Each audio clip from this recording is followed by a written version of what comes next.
Hey guys, welcome back. We have another workshop here for you. My name again is Will Sparks, and today we are going to be talking about networking. So, the objectives and goals for today's workshop is one, to recognize the importance of networking, to learn effective networking strategies, and three, to develop a 30-second elevator pitch. We'll get into that a little bit more. First, let's look at where you're probably networking right now. It's been a wild and crazy year. It's not the same as it used to be. So many people are trying to network using social media, and that's fine. We are prepared to tell you that's the way to do it as it is right now. However, in the near future, we're going to hopefully get back into the more normal way of networking. Okay. But getting into the next subject, let's talk about the 6 degrees of separation. Have you ever heard that expression, 6 degrees of separation? It refers to the belief that everyone is just 6 people away from being connected to everyone else. Someone can introduce you to someone who can introduce you to someone you might want to meet. The specific networking or this specific type of networking is different than what you do on a daily basis on social media because this is aimed at directly getting you a job. So this networking needs to be viewed differently, but using the same kind of skills that you use now. Job search networking and social networking, they can work together to help you find a career. So, what is networking? By definition, networking means to interact with other people, to exchange information, develop contacts, and especially to further one's career. I know this kind of networking doesn't look or really sound that exciting, but just think about how excited you're going to be when you get that job that you've been dreaming about. Job search networking will be as exciting as you choose to make it. So, what is networking during your job search? So, please understand that networking is not just asking people to give you a job. It's not that simple. It is exchanging information, developing contacts, and informing people of your career goals, which may include that you're interested in a job opening. Networking should also be mutual, which means that you need to give as well as take. When you seek to give, in other words, you share advice, you share connections or resources, you will gain the most opportunity out of a new contact. So, who can be in your network? It can be your friends, your family, your coworkers, former employers, or even faculty members if you're in school. So, start thinking about the people around you who may already be in your social media network, who could also be in your job search network. Some ways to increase your job search network can be as easy as attending sessions to meet with potential employers. You could connect with career fairs or events with professionals.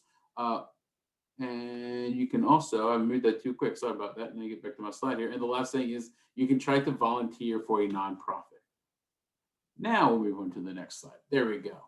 So, where do you network? So, social media obviously has a huge presence in everyone's lives these days.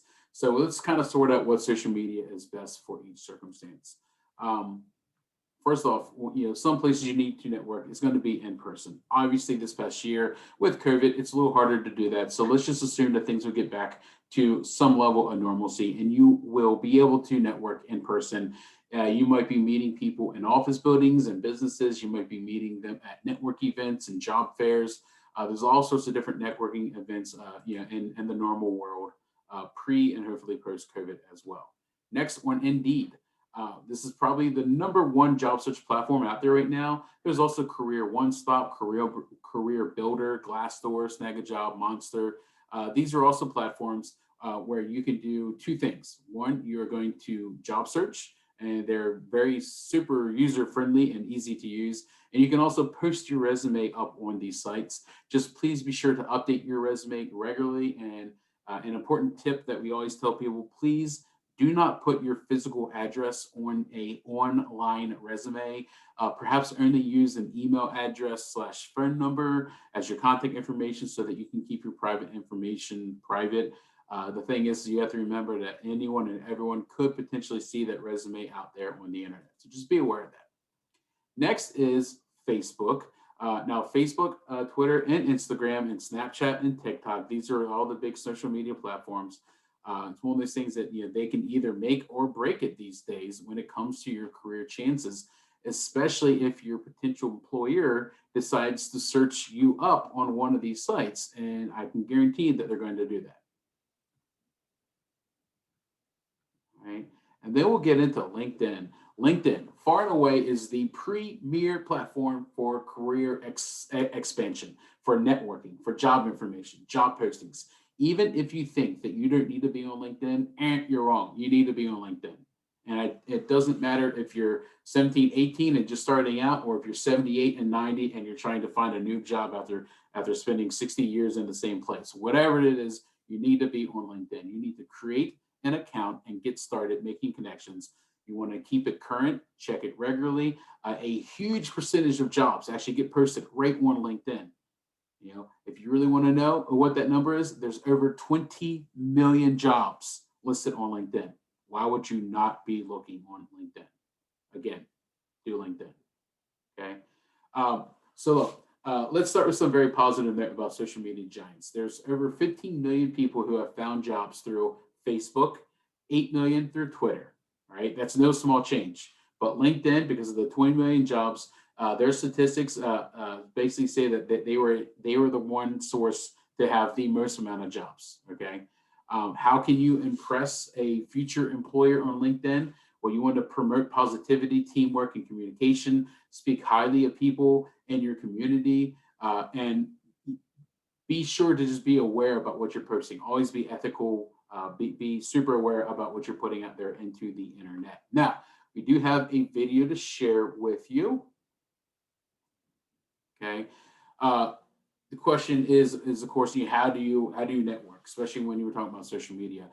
In this video, we're going to cover how to network with people that you don't know to successfully find a job. We won't really cover tips that help hundreds of job seekers to land job offers, but we're also going to go through some templates that you can use to reach out to people that you're interested in networking with. Networking is inherently a pretty complex and ambiguous topic due to the fact that you're navigating a relationship with a lot of unwritten rules. So hopefully this video can kind of pose as a guide to help you be a little bit more well-equipped and get started on your journey with networking, okay? Just to note, if you ever want to impress a possible or a future employer, I said it before, I'm going to say it again: positivity, teamwork, communication, speak highly of people. All right. So anyway, let's go and start this video, and we'll come right back afterwards.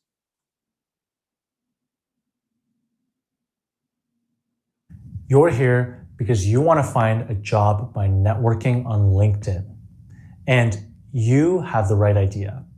But the question always remains: how do you connect with someone who is a total stranger in a very awkward type of interaction and leave that interaction feeling as if both you and the person that you are networking with got value out of that conversation and had a good interaction? So today, I'm going to give you the top tips that can help you to succeed in getting a response from people on LinkedIn. And then I'm going to give you a template that you can actually use to reach out to people in a cold message and get them to respond and interact with you. So are you excited to get started? I am. This is one of my favorite topics. So without further ado, let's talk shop.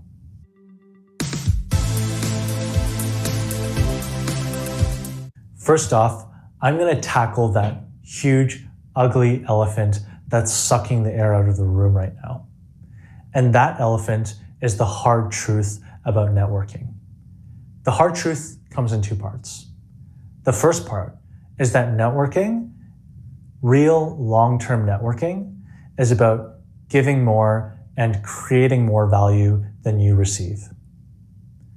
And the second part of the hard truth is that right now, you probably won't be in any position to give more value than you receive. Now, it's entirely possible that maybe if you get lucky, you'll run into an interaction where you actually do have something of value to provide. But chances are, in most interactions, you're going to be coming to the table with nothing of real value to the person that you're networking with, at least professionally. So how do you overcome this fundamental truth about networking that seemingly is impossible to overcome? Well, I'm going to give you a script, and I'm going to explain to you why this script hacks that system to give you a positive result out of your networking. So in this script, we're going to focus on giving value on a human and personal level. And connecting on a personal level is something that I find so many people that try to network just completely forget or aren't aware of. I've received so many messages from people that simply ask me if I want to spend some time to talk to them. And I can see in the message that they haven't put any effort in understanding who I am and trying to connect with me on a personal level. So the thing that you can take away is when you find someone that you want to network with, don't just send them a message that's a cut and paste of every message that you send to everyone. And please do not just send an invitation without a message at all. I make it a personal mission that I respond to, and I give time to anybody who is willing to put in time to understand who I am. That means if anyone sends a personal message to me, I try to get back to them and I try to give them some of my time to give back because I was in their situation before and I was helped by people who gave me their time. But I'm a busy person. I have my priorities and I have quite a few things on the go outside of just my work. And so I don't have infinite time to give to everybody. So the people that I choose not to respond to are the people who clearly did not put any effort into understanding who I am and showing an interest in my story. And before we dive into what you should do, I'm going to give you a few examples of what you shouldn't do.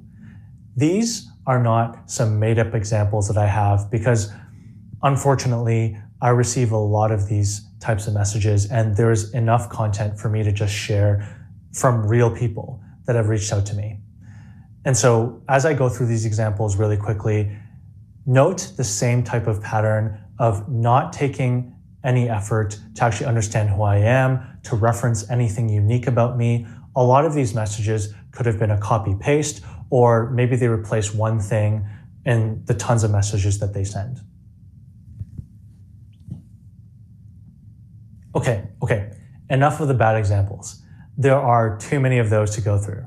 Let's go into a good example. And for this one, I'm going to give you a script that I used to use with a lot of job seekers that I've used myself, and I've seen elements of in the really successful people who have networked with me. Hi, first name.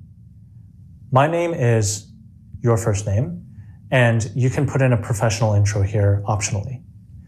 Your experience, and here you want to reference a unique characteristic or achievement or interest or experience, is really interesting to me as I also, and then here you put a similar characteristic or achievement, interest, experience, etc.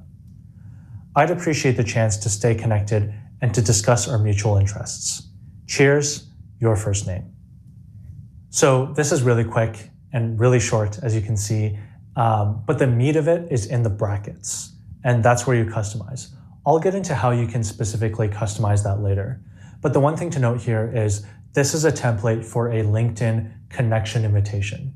LinkedIn has a character limit on how much you can write in an invitation. So while you do want to customize it, you're going to need to fit your invitation inside that character limit. And it is generally a good practice to be brief anyway in your first interaction. So follow that template and I'll show you how you can customize it later. Now let's fast forward a bit. Because your invitation was so customized and you found some common ground with the person that you're connecting with, there's a good chance that they accepted your connection. And if they haven't responded to you yet, now is your opportunity to send them a longer message that shows even more that you have taken the time to understand who they are, to be curious about their story, and to give and give and give on a personal human level. So here's an example of a template that you can use to follow up after they've accepted your invitation. Hi, first name. Thanks so much for connecting.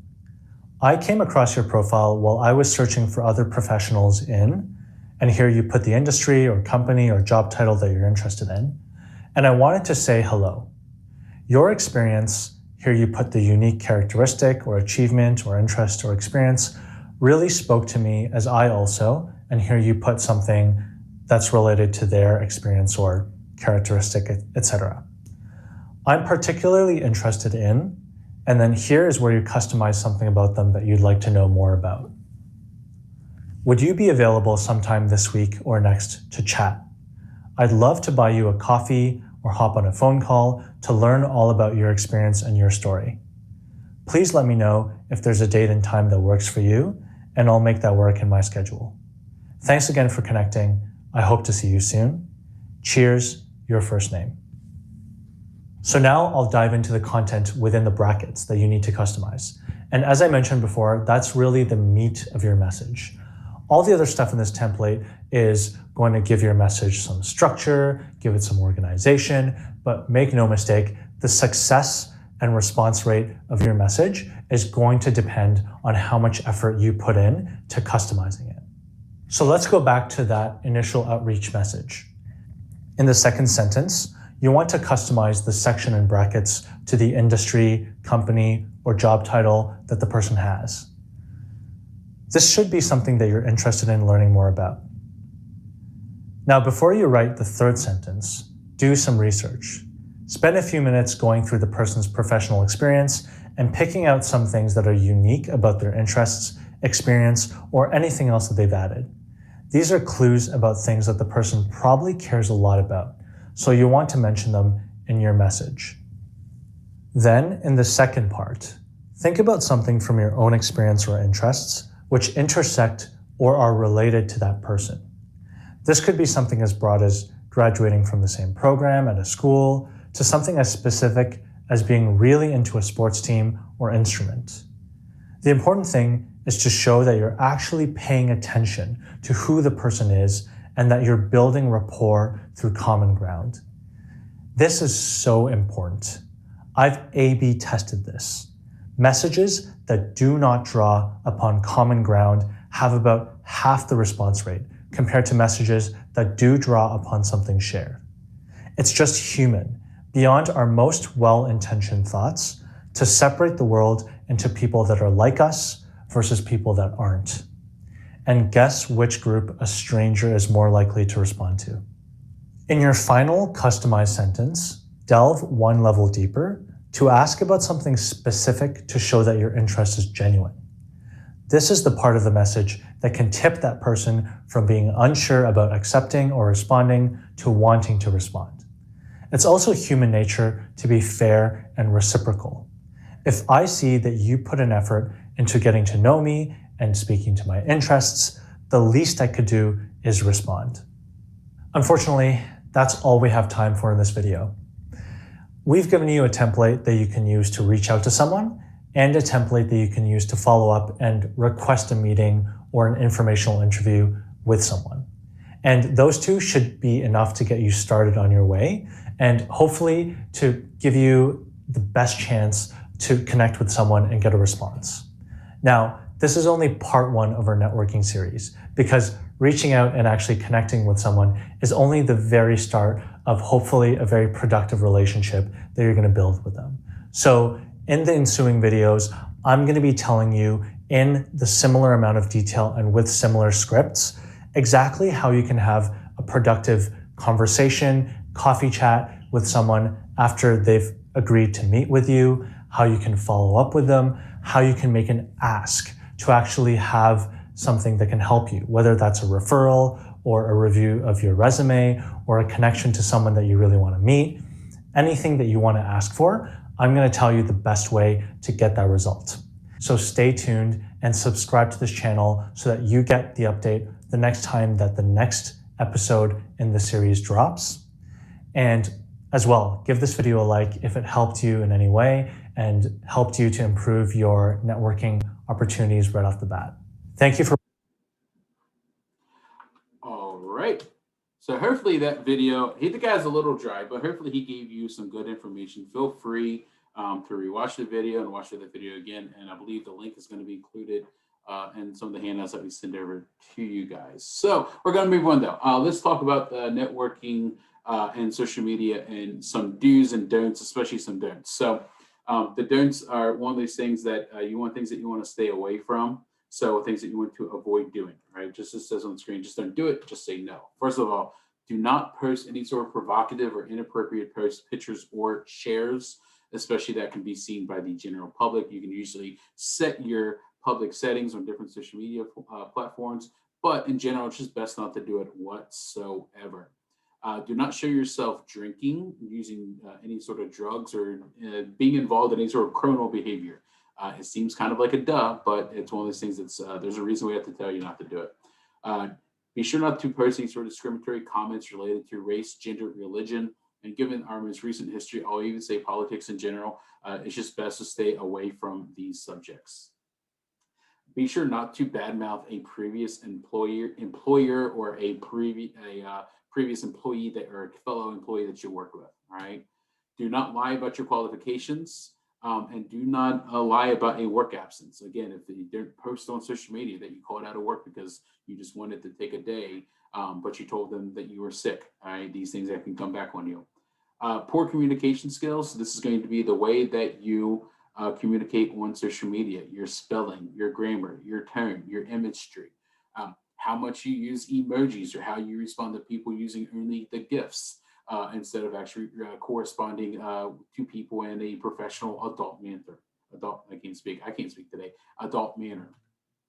Next, make sure you do not ever share any confidential information concerning a previous employer, how they got their clients, how they treat their clients, how they talk about the clients, who their clients are.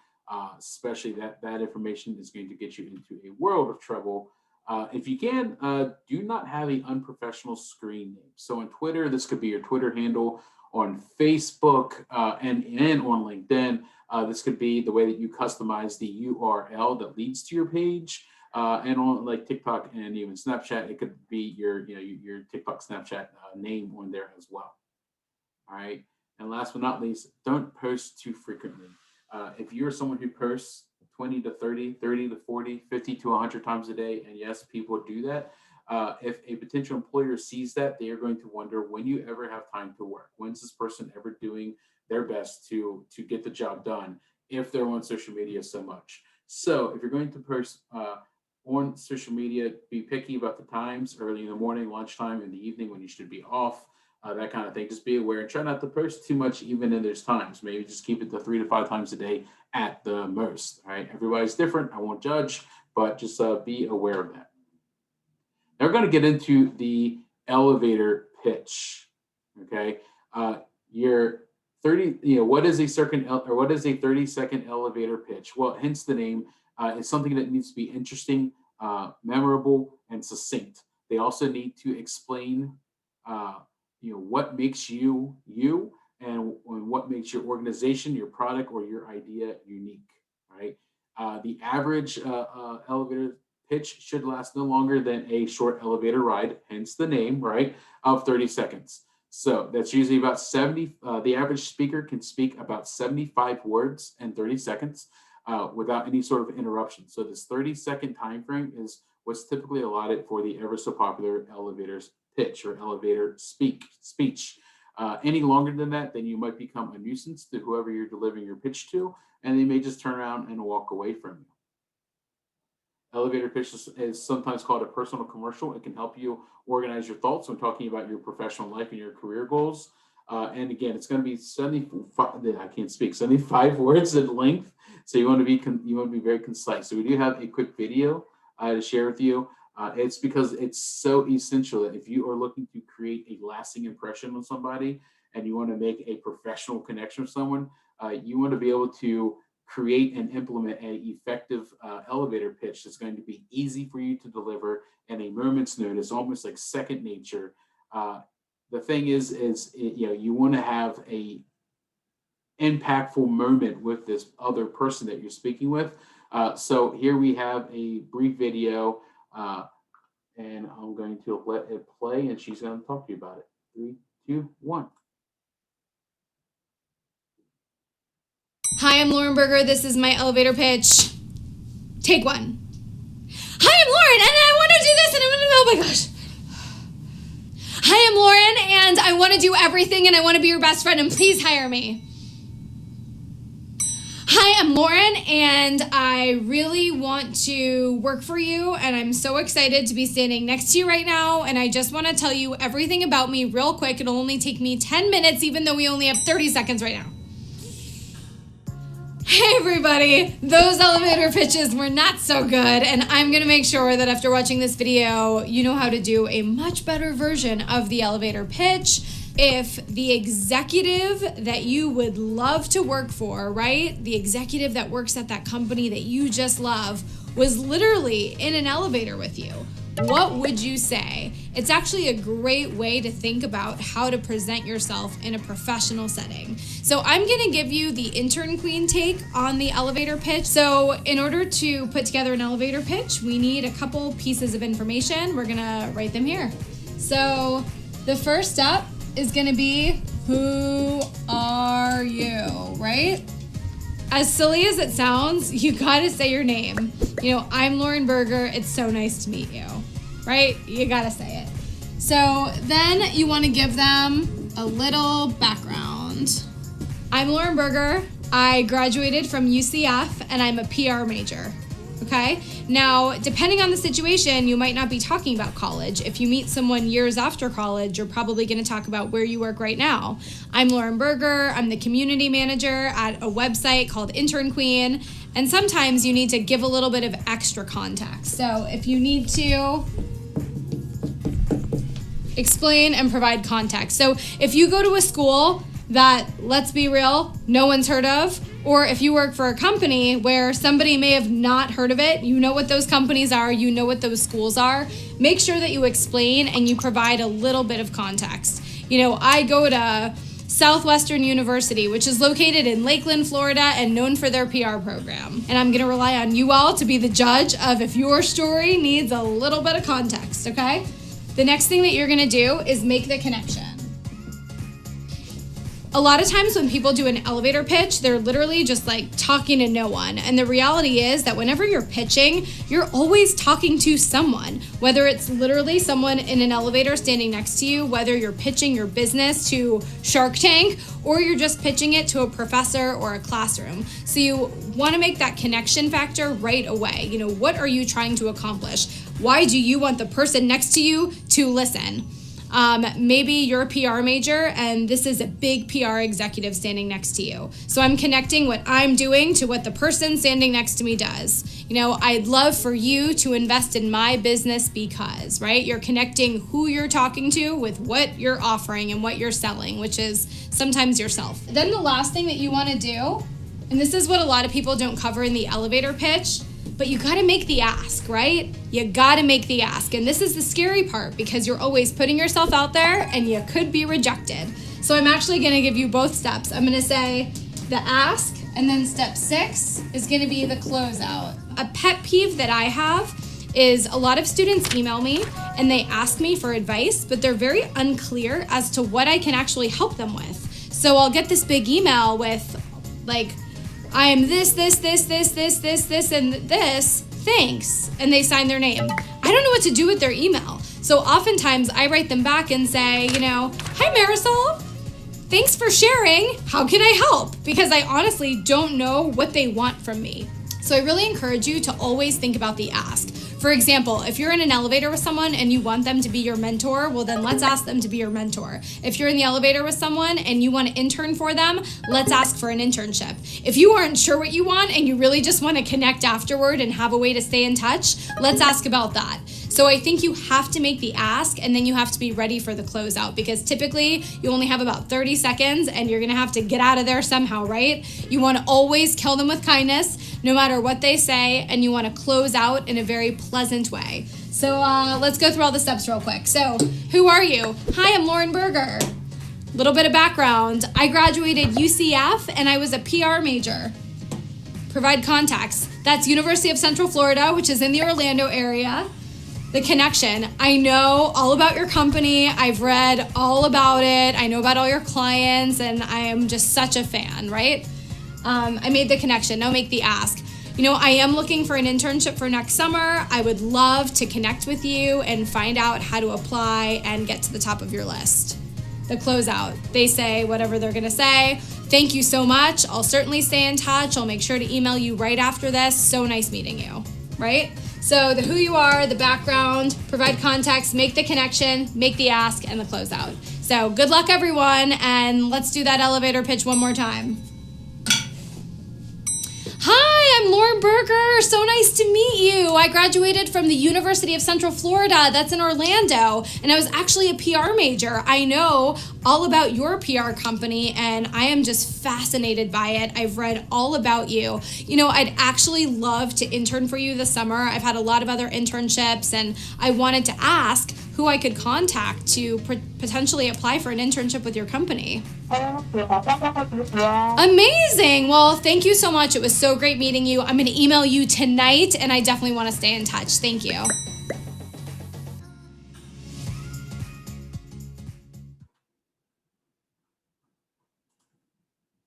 All right, so she did a great job. And so I sort of have a little bit of an example to share with you guys as well, because it's always good to reiterate the information. So a brief 30-second elevator pitch would be something like this. And I included my name. Says, hi, my name's Will. I'm a senior in high school. I have excelled in 2 subjects, math and computers. Previously, I worked in retail, so I have sales, customer service, and inventory management experience. I am proficient with Excel, Word, and PowerPoint. I've spent hours volunteering with Habitat for Humanity, which has been great. If you need an enthusiastic, proactive person, I am your person. I look forward to hearing from you. So it's very short and sweet. That's exactly 75 words. It took me roughly 30 seconds to get through. It does need to be short and fast. It needs to be very concise. You need to make sure you provide a lot of information and that you make the connection. And the big thing is, again, number one, promoting positivity, right? Ending on the fact that, this person, me, volunteers with Habitat for Humanity and loves it, and that I'm enthusiastic and that I'm proactive. These are all words, or like keywords in your resume, you guys, are going to be very important to impact the person that you're speaking to, all right? So we're going to wrap up. This is the summary. Today we talked about how employers prefer to hire based on referrals through networking. You can network anywhere with anyone. Networking is both online and offline. It used to only be online, but now in today's world, it's also, or used to always be offline. Now in today's world, it's also online as well. And it's primarily all about building relationships, being genuine, and helping each other. And now you should be able to prepare an elevator pitch or an elevator speech to help showcase your own skills, experience, and your personality. And there's nothing wrong with showing your personality. All right, guys, keep calm. Always ask questions. All right, for you guys, what we're going to ask for you to do now that you've gone through this amazing course is to update your social media accounts. Make sure that they are set up to be the most professional things out there, whether it's your LinkedIn, Facebook, Instagram, Snapchat, whatever. If you are in the job search journey right now, if you're looking to either start out in a internship or to go right into a career, you want to make sure that your online persona is spotless and as best prepared as possible to withstand the scrutiny of someone looking at it. All right. And also I want you guys to create your own elevator pitch. Remember, 75 words and 30 seconds. Practice it, follow the steps that Lauren gave you. Go back and rewatch this video. If you like, go to the link of the video that we will provide for you. But either way, work on this. It's going to be very impactful. And that's going to be whether you're doing an online networking event or an in-person networking event. It will help you guys. All right. So this is the end of the workshop. Thank you yet again for your time, your effort, your attention. I hope you guys stay safe, stay healthy, and I will see you next time. Take care. Bye, guys.